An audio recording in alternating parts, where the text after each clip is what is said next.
Most people do what they do because it's what they've always done, or because they've been told or believe it's what they're supposed to do.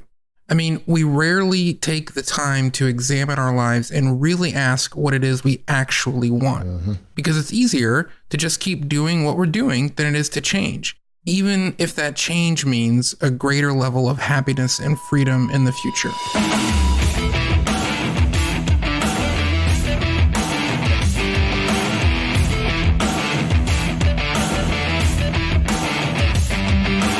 Hey Feasters, welcome to episode 6 of season 7 of Live in the Feast. I'm Jason, aka Rez, helping you grow your business by having a conversation with someone who's been there, had success, and built a business designed around the life they want to live.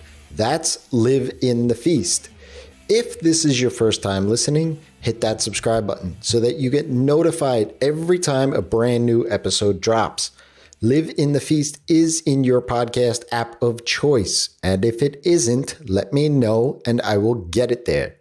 If you've heard the show before, leave us a review in iTunes, or why not drop us a comment in Breaker or Castbox. Today's co-host is Adam Clark.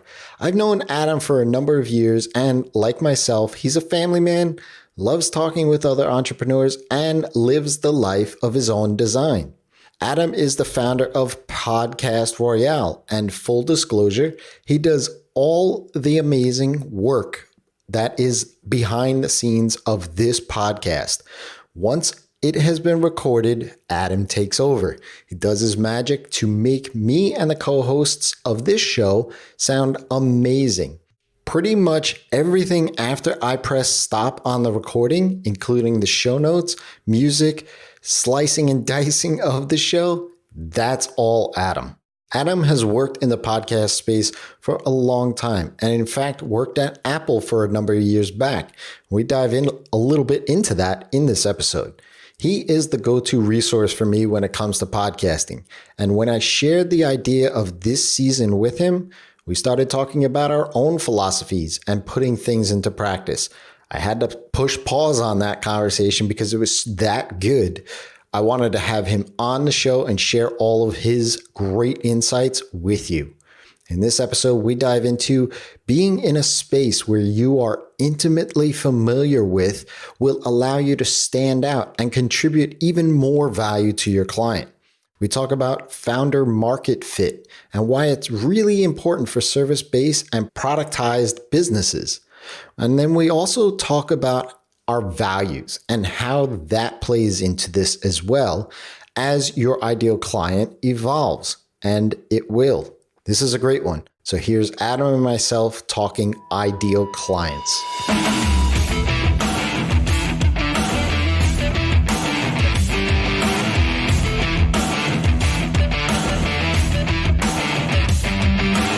Hey Feasters, welcome to another episode of Live in the Feast. I am super excited to bring on Adam today, bringing him back from behind the curtain, if you will, and I'll fully disclose this, that Adam does all the production work on my podcast. He makes me sound like I am, and he makes everything of the show that much better, especially if you've heard the earlier seasons. That was me, and some of the later seasons, that's all Adam. So he does an awesome job. And this is a topic that, me and Adam were talking about planning this season. And we were just having that conversation as far as the ideal client. And you brought up a few things that you went through. And so I thought, yes, let's have this conversation as a podcast. And so welcome, Adam. Yeah, for sure. Thanks for having me on, man. I haven't been a guest on a show in a while. This year I just tweeted yesterday. I got on Twitter for the first time forever and was like, anything interesting happened in 2019? Like it's been one of those years where it was literally yesterday. It was January 1st. And I don't know how it's flown by so fast. Yeah. I don't know how you break away from social media for that length of time. I don't know. Like I can do it on certain platforms. Twitter for me, that's just always the de facto. Like I'm always on there. Yeah. Earlier, like a decade ago, I was like, I have to be on social media for work, for business, for stuff like that. And the main reason this year is just because I just haven't had time. Right. Like there's no time, by the time the the day's over, and then there's family stuff. And the one I miss the most is Instagram. I love posting daily Instagram stories and stuff like that. But it's just, I haven't had the time for it this year. And honestly, I haven't really missed any of it. I missed it a little bit, but not too much. And so eventually you hit a point where it's not out of choice. It's just necessity because there's not any extra time in the day. That's usually Instagram for me. Like I just fall off the wagon and I'm just like, you know what? Forget it. I haven't posted in a month other than like my kid's birthday party or something. But awesome. So we're here. We're talking about the ideal client, right? And, we're going to unpack a little bit about what that looks like for you and how you got there and things like that. And some of the things that you look for. And it's an evolving sort of thing in anybody's business, really. And so I'd love to unpack that a little bit more. But before we dive in, who is your ideal client? Well, it's evolving. And we talked about this before. It's always evolving. I have sort of my idea of who that would be, but it shifts. It was one thing when I started Podcast Royale. It's another thing now. And currently I'm kind of focusing on entrepreneurs, like smaller solopreneur type people, usually making products or services and using podcasting as a way of marketing that stuff. So essentially like you is an example of that. So when you say an entrepreneur, that's pretty broad, but I tend to focus on a specific kind of entrepreneur, which is what I just mentioned. And also people who are in the industries that I'm familiar with, which tend to be client services related to marketing and design and that group. Yeah. Okay. So I get entrepreneur, like you said, is broad. Why stick to the folks that are doing client services work? Yeah, it's not so much that I'm sticking to client services or that I've chosen to focus on people who do services versus products. It's just kind of happened that way. We definitely have some clients who make products, but they're still sort of service-oriented products in a way. They're not a lot of like SaaS companies or companies that just make a product and that's all they do. Because again, most of my clients tend to be smaller and either they're solo operations or they have very small teams, that kind of thing. So there's usually a mix. And I think, and I'm sure we'll get into this a little bit, but I think it kind of worked out that way because that's the world that I was in for so long. And that's the world that I'm comfortable in. And I like working with those kinds of people. And I feel like I understand, even though now I'm focusing on podcasting, which is a little bit different, I still feel like I understand what they're doing and what they're trying to do and the needs and that kind of thing. So it's more about the size, I would say, than it is the actual deliverable that they offer. Gotcha. Yeah, I mean, it makes sense because, obviously what you do, especially for podcast hosts, one of the big reasons why we, built our relationship as far as the working relationship goes is, for me, it was a lot of time on the back end of it. Yeah. I'm not an audio guy by any stretch of the imagination. So just to even get to where it was somewhat sounding okay was like a lot of work for me, but also the other stuff like the scheduling of posts, the show notes and putting it up on the host and all of those other things. Even the show notes, the fact that you have that knowledge of that space and industry, you can also speak to in that voice, right? Like you kind of know what they're looking for. So I think that's super important. Yeah. And I've struggled with that even with like hiring people, because you'd hire people and they might be a writer, they might have writing experience. But if we have, for example, a dev show or something related to a very technical topic, and the person who's writing the show notes is listening and doesn't understand anything that's being talked about, the show notes aren't going to be that great, So I've even thought about, niching down further into something ultra specific, like podcast production for development shows or something like that. I don't think I'll do that, but it's just an example of being, the domain knowledge, being familiar with what your clients do and who they serve. Yeah, absolutely. I've learned that over the years too, especially as I've gotten more away from the dev and coding life and more into marketing and email automation and behavioral stuff. Yeah. Me having the angle from much more casual, smaller business, it's not corporate like, it's not highly technical like medical fields and things like that.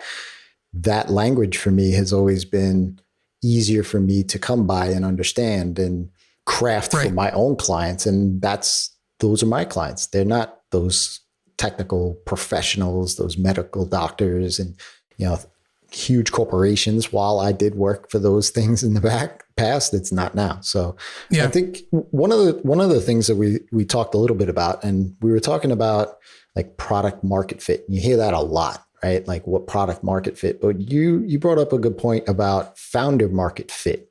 Can you share a little bit more about what that means for you? Yeah. I mean, you hear people talking about founder market fit, and if you Google that, you'll see a bunch of articles. And I tend to think it's really important because Podcast Royale is a productized service, and we tend to work with clients who also have productized services. I really just like that mix. I really like the idea of productized services. It feels like just right for me. But when you, especially when you're doing a productized service, I feel like the founder market fit is really important because it matters if you like who you work with. And especially if it's a smaller business and you tend to be in contact with those people on a regular basis, the ability to understand them and know what their needs are and empathize with them and also enjoy working with them is a big deal. So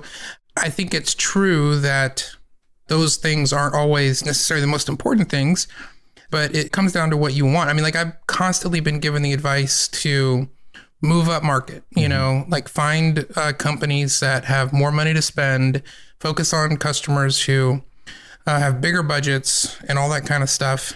And I did kind of, I don't want to say I pursued that. I did look into it a little bit. I have friends who run companies that are much bigger and have much larger amounts of revenue and marketing budgets and marketing teams and everything.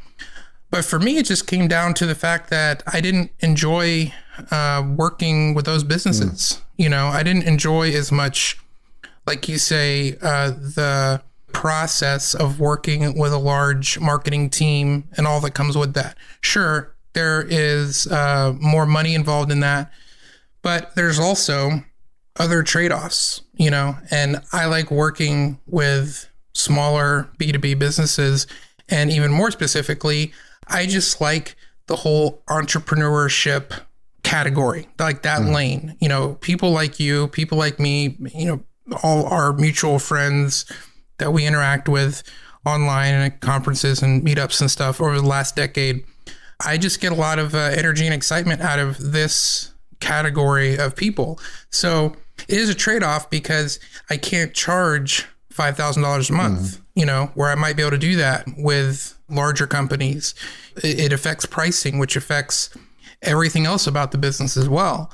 But at the end of the day, I'm happier. And so it kind of, it ties into what is it that you really want? And I don't think a lot of people, not they don't ask themselves what they really want, but I don't think they put a lot of effort into figuring that out or a lot of stock in the answer. Like it almost doesn't matter what you really want. It matters what brings you the most money or something like that. Right. And I found this just in regards to, entering coaching, being a mentor and a coach over the past couple of years, is that when you ask somebody why they started in the first place, it often is they're not almost honest with themselves. Like they want to say the right thing, not what actually it is. And it's okay that and I'd say this too, it's like if you're in it for the money, that's fine. There's no wrong answer to that. And so, and like to your point, I mean, I know like myself, you're a big family guy and that's what's important. And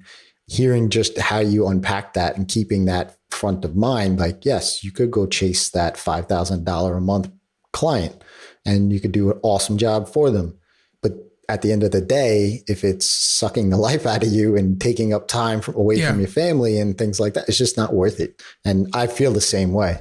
Yeah, and it's not even like money is the only trade-off, because I'm in it for the money too. Obviously, I want to make money, and that's a big part of it. But each different kind of client requires a different kind of process. So it's not even that like necessarily that would take more time or just be, miserable or whatever. But the way I like to run my business and the process I like to have in place, the way I like to do things works best with solo creators and makers, which in a way, it makes it very difficult because that group typically doesn't have a lot of extra money. So it makes it even more narrow because I have to find entrepreneurs and small businesses who also are profitable. They figured out how to be profitable and they have a certain amount of money to spend on their marketing efforts. But the advantages of being able to work within the process I like best are worth that to me. So again, it comes back to, what do I really want, or what does each individual entrepreneur really want?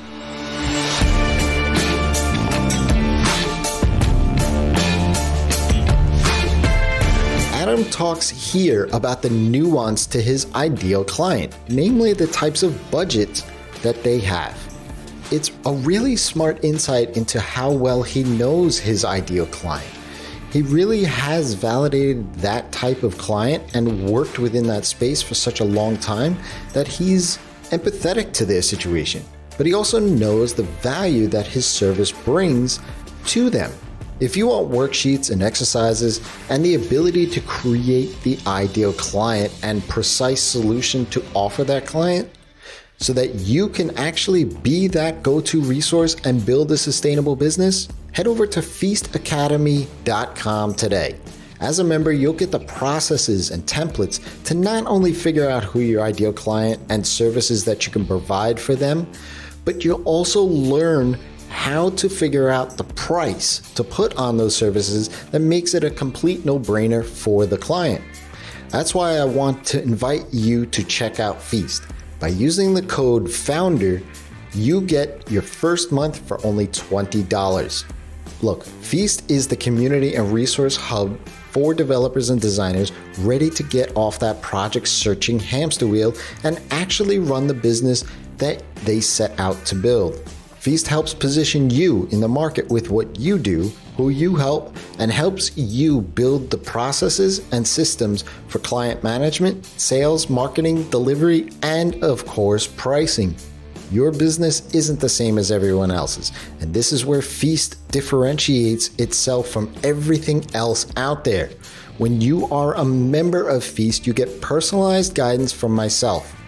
It's essential for me to meet you where you are and make sure that you are getting the exact tools so that you don't get lost in the shuffle. See, the moment you sign up, we're going to have a chat so that I can create a custom syllabus of resources within Feast to meet you where you are. If you want to stop chasing down that next project all the time so that you can start living your life, go to feastacademy.com and use the code FOUNDER at checkout for your first month for only $20.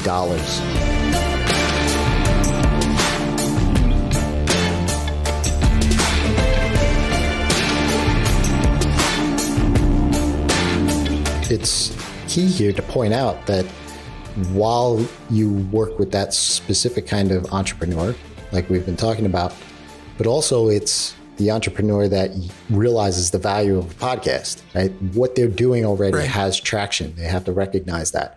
And then knowing that, you can then say, okay, I can see that they're marketing, they're doing podcasts, they're have 50, 100 episodes in the can already. So this is something that they're not just going to try and hope that it works, right? And so some of those identifying factors there is key in helping you be able to target the specific entrepreneur there. And obviously, I mean, I'm not a writer. I'd much rather just pull up a microphone and have a conversation with somebody than write a blog post. But, much to the other side of things is like, people are like, hey, you got to start doing more video. You got to start doing it. And I'm like, okay, that's fine. And I don't mind doing that stuff, but it's just, Now I have to set up this whole other thing, right? And I have to have the lighting perfect. And well, for me, audio just jives. I have the process, it works. And so far it's been beneficial for me in my business. So I totally get it.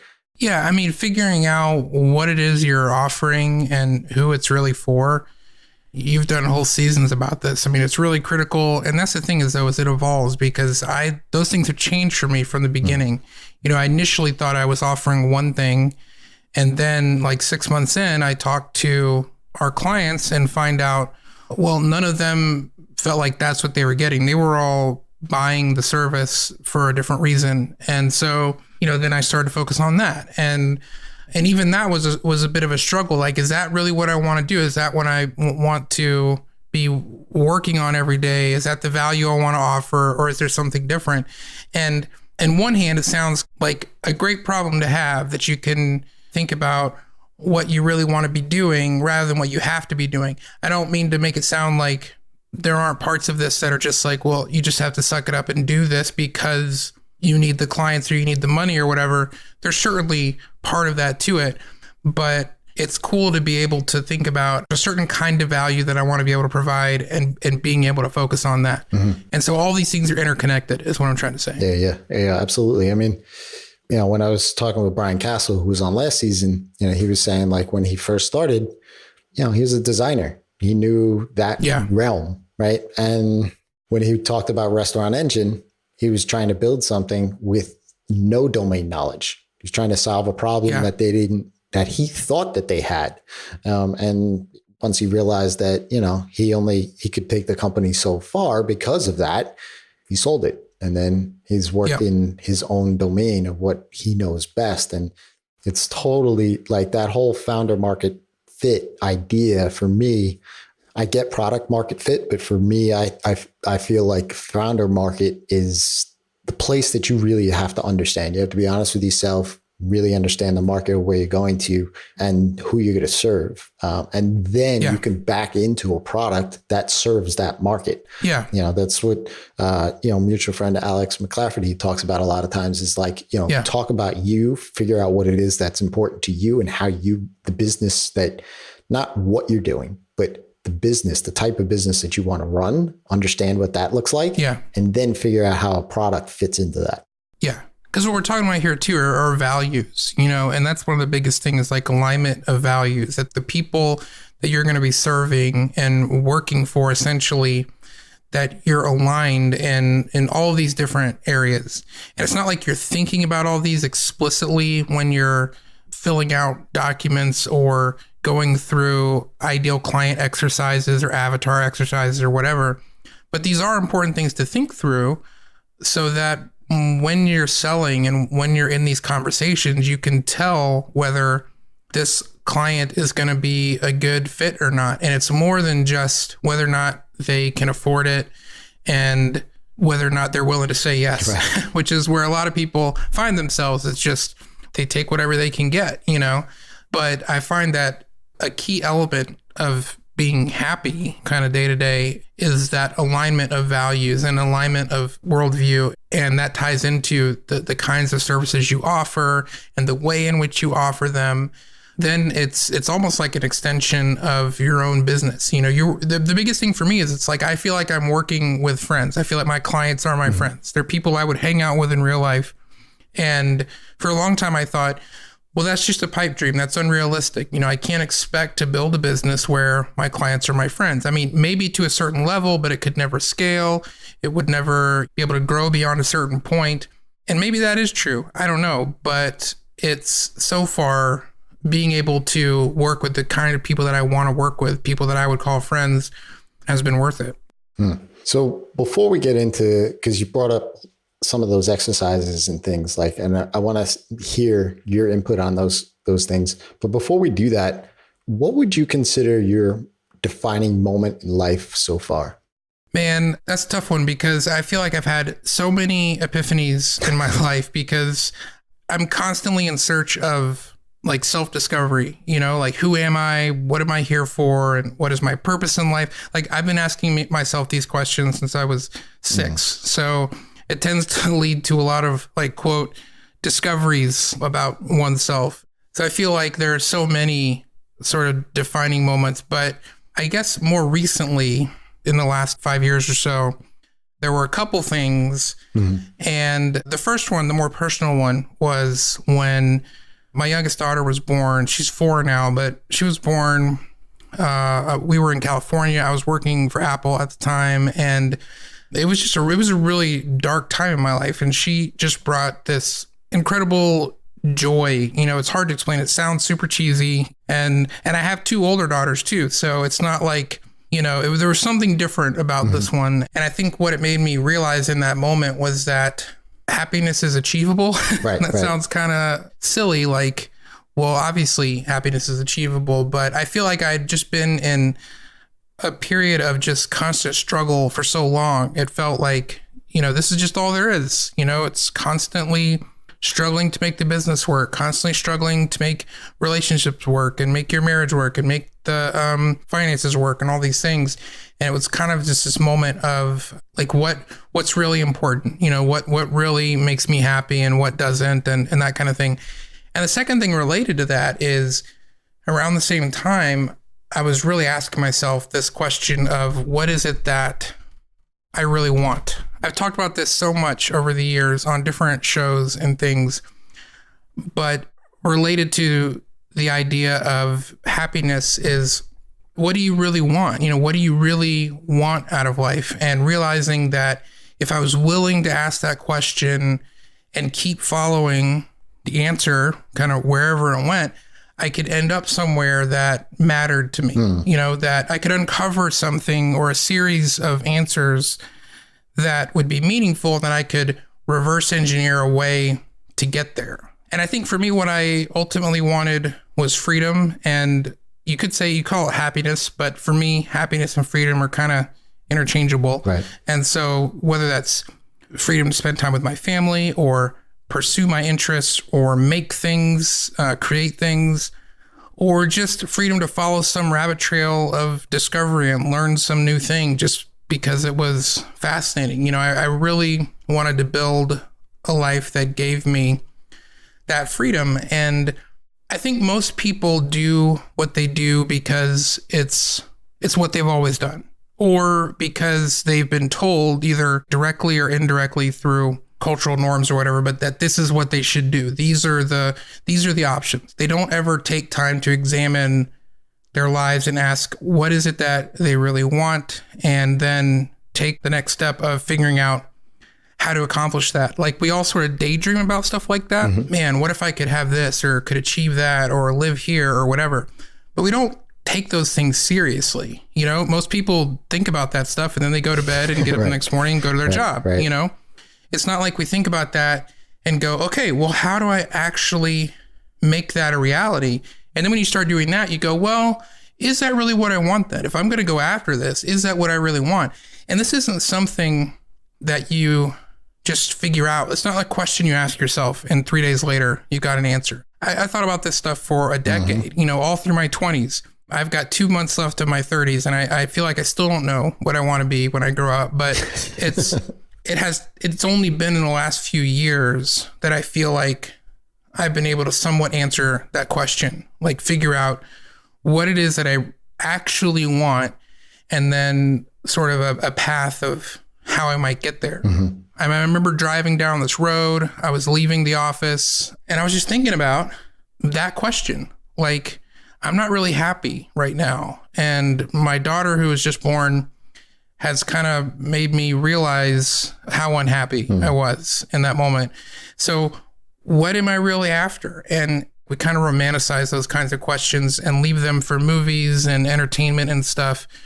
But we don't take it seriously that we can actually figure that out, and we can actually be happy, and we can actually get what we want out of life. I don't know why it is that we don't think that's possible, or at least I didn't think that was possible. So that was a pretty big moment for me. Yeah. I mean, look, premise of this show is to have conversations with people that live their life of their own design, right? That's the basic premise of this show, because very similarly, I did the same thing. I didn't know, look, I'm 42. I still don't know what I want to be when I grow up, right? Yeah. So I got some years on you, but at the same time, I know when I was 14, that I didn't want to wake up and work at a place or spend the entire day that I dreaded doing. Right. And this was something that I realized when I was 14. I didn't know what that would look like. I didn't even know that was possible. That was pre-internet. So like at this point in time, I was on the trajectory for the traditional job sitting in a cube somewhere. Right. And so, over a period of time, it's evolved. That has morphed into things. And, similarly, when my first son was born, I didn't know at that time that I had realized a dream that I had. And that changed the trajectory of my business, my life, what I wanted to do and things like that. And because I had realized one of those dreams of being able to be home, see first steps, hear those first words and those sort of things. And I did all I wanted to do at that point in time. And that was, I remember, because it was the drive home from the hospital. And I was like, how can I help more people have this moment?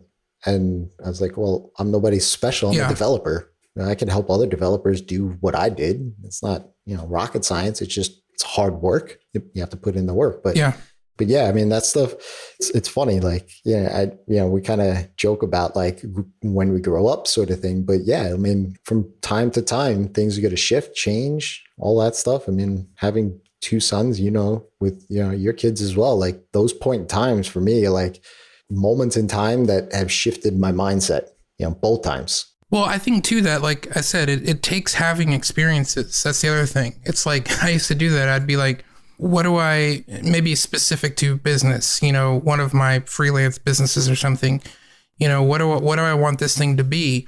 But I didn't have any experience to draw from. Right. So that's why I say it's like, I don't know that you can figure this out in your 20s. Maybe you can, but like I couldn't because, I just didn't have enough various views on things to even be able to go, well, this is what I don't want, and this is what I do want. And so at this point I've had like 15 different careers and I don't think that's going to stop. I just, that's part of it too. I kind of accepted that about myself, is that, I did the whole corporate cubicle thing. I've done that. I've done the freelancer thing. I've done just all sorts of different things. And so I feel like I have a better perspective on what makes me happy, what doesn't. And it's very freeing to be able to feel like I'm working on something that is getting me somewhere and has meaning behind it, has purpose, adds purpose to my life. And those were big things that I felt like I didn't have for the longest time. Like I was just doing what I was doing because it was the next thing to do.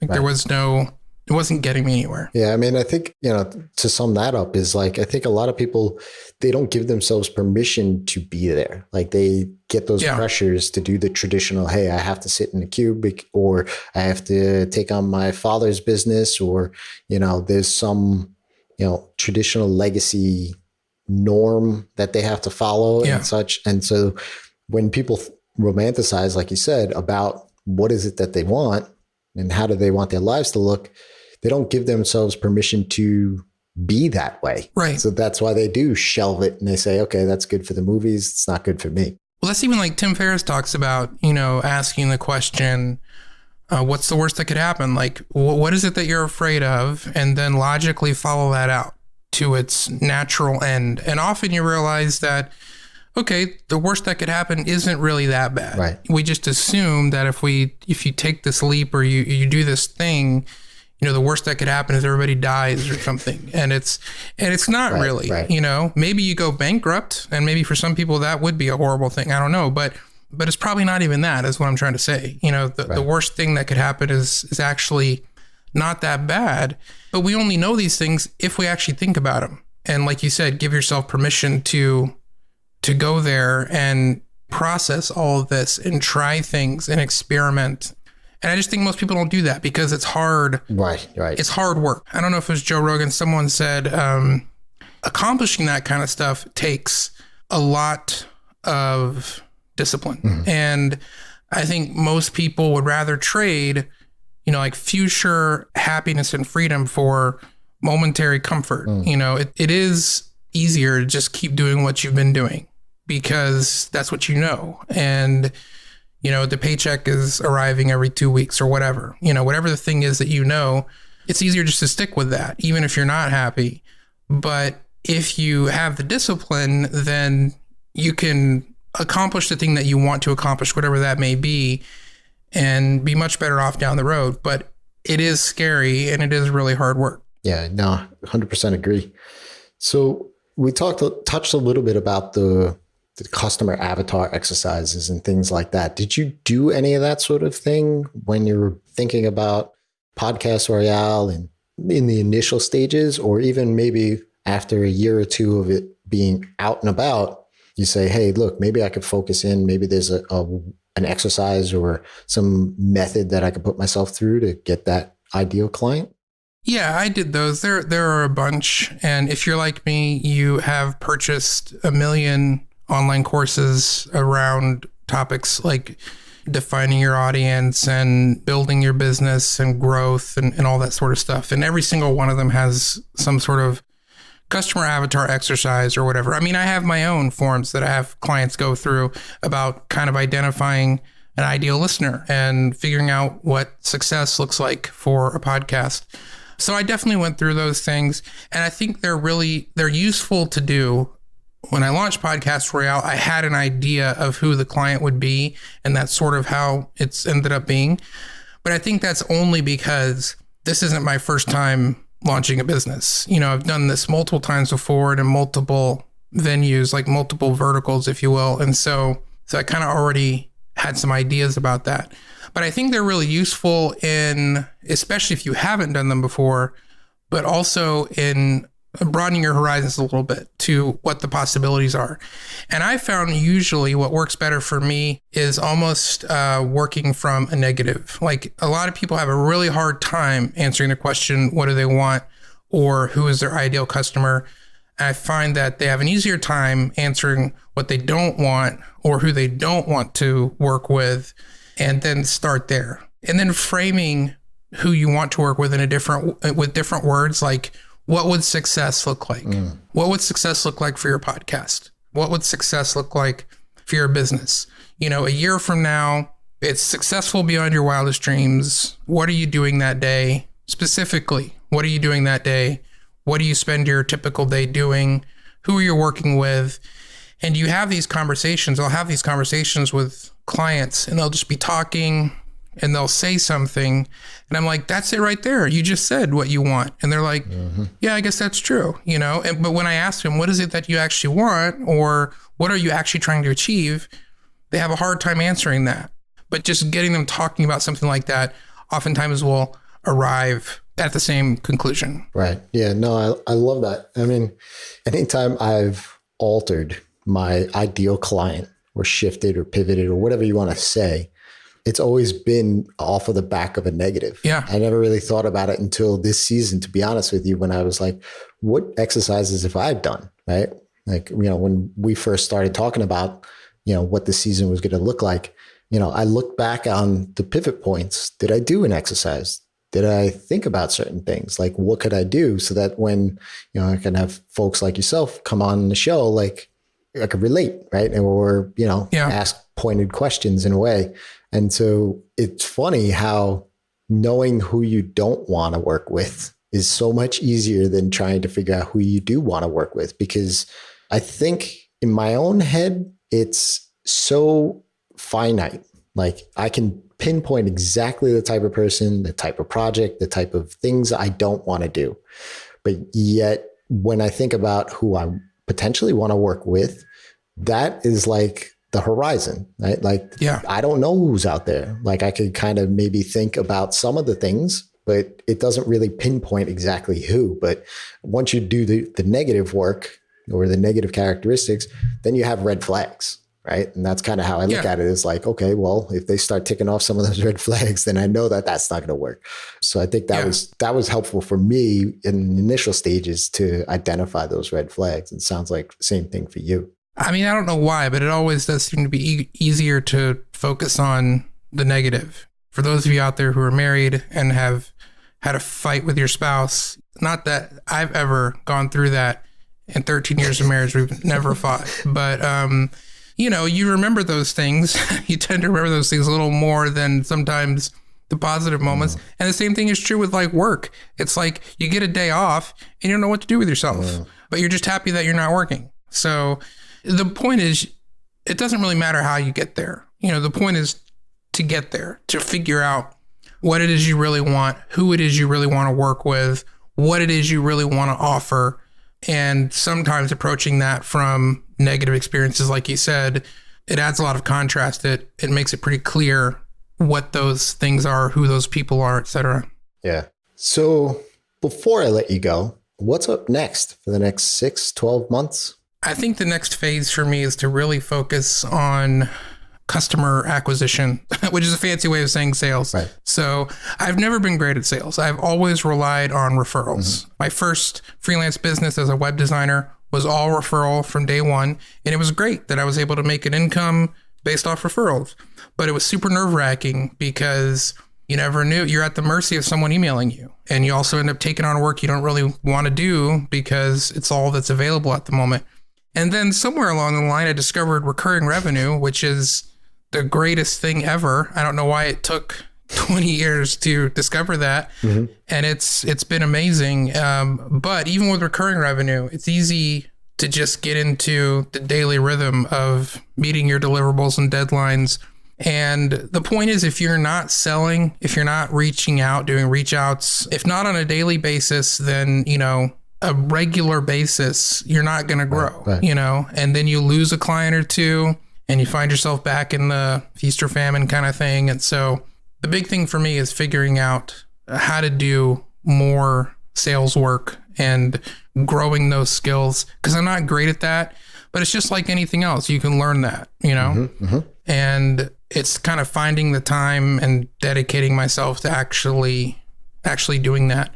The methods I have now work pretty well, but I just need to do more of it. Yeah, no, awesome. Yeah, well, if anybody wants a glowing testimonial from me, Adam does an awesome job. Best part about, and this is, you know, Adam didn't prompt me. You can give me the 20 later if you want. Yeah. But the best part about working with Adam is that he's always open to a conversation, questions, thoughts, feedback, all of that stuff. For me, he's helped me craft this podcast that you're listening to right now in a way that not just makes sense for you guys, but also for me as well. And he's made me a better host on doing that. And so I really, truly appreciate you, Adam, and everything that you do for me and all of your wisdom on the podcast side, as well as on the personal side too. I value our friendship. So I was super excited to have you on the show here today. Where can folks, since you do these like social media sabbaticals and whatnot, where can folks reach out and say, thanks for this? Well, first of all, thanks for having me on the show. This was fun and I'm always down to talk. I always enjoy doing that. And I would still say Twitter because I still get notifications. I'm just not, I just don't sit there for an hour and peruse anymore, because whenever that happens, I find myself hating the world and everyone when I do that. So, but I'm AV Clark on Twitter and podcastroyale.net. Those are probably the two best spots. Awesome. All right. Well, thank you, Adam, and for being here. I appreciate it. Yeah, man. Thanks. And for everyone listening, until next time, it's your time to live in the feast.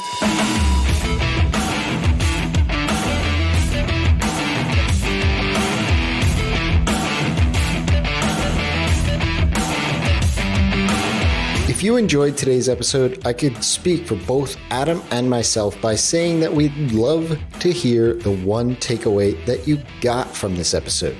It's super simple. In the podcast app of choice, presumably this one you are listening to right now, drop in a comment or a review.